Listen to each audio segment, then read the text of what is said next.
Good afternoon. My name is Sherrod Jones. It's hard to speak behind my sister. I was there with her when her daughter was shot. We're all victims in our community. And when I was 18, I got shot. And when I got shot when I was 18, I had to go through a couple of surgeries. They was going to amputate my leg. But instead of amputating my leg, I have no feeling in my leg now for 30 years, but I still get around. I was very angry after being shot. I wanted revenge, because that's the normal thing. When you grow up in a certain neighborhood where there's poverty, we don't have anything to go on. The second time I got shot, my son was born probably 2 months before I got shot, and I made a decision I was going to change my life, because if I didn't, my son would end up being the gangster that I thought I was. And he'd be trying to avenge my death one day, but I decided to change. And I remember sitting in my living room. I got 4 grandsons and a granddaughter.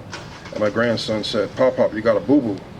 And at 4 years old, I explained to him what happens when you want to be a bad guy and you want to be a tough guy. What happens to you. And I explained to him what happened to me, but the way I changed my life. I grew up in the church. I got a church background. I've been pastor now for 17 years. And I probably preached over 15 funerals of men that were killed to gun violence. I have cousins in jail doing life in prison, never coming home because of gun violence. And we're all a part of the change. We're all a part of the change. If you're not a part of the change, you're a part of the problem. As far as schools, as a pastor, we took prayer out of school. The one thing that we all live by. When you die, you leave this earth in a church, but we don't want prayer in the school.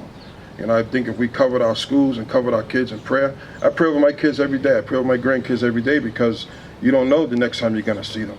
There was a slogan, a guy said, the lady said she sent her son to school with a book bag. He came home in a body bag. So we really got to be careful, with our children, and really, spread love. And I work here at the Nonviolence Institute now since January as a victim advocate. I've been a victim advocate forever, but I joined a team that's really making a difference out here. There's no I in team. We're a family here.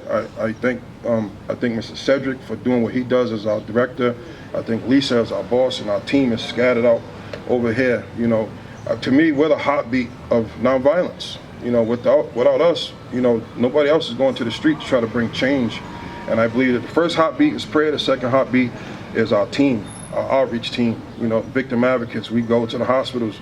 I don't know what it is to really sleep, because I don't know if my phone's going to go off. But I just know that we got to be a part of the change, and we really got to bring change sooner than later. And I think Mr. Cicilline, I always call him David Cicilline. He is the first mayor to me in this city that ever brought change to Providence, Rhode Island, and opened up the police department. He just brought so much change to the city. He was a man of his word.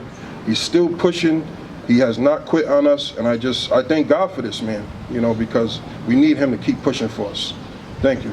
Amen.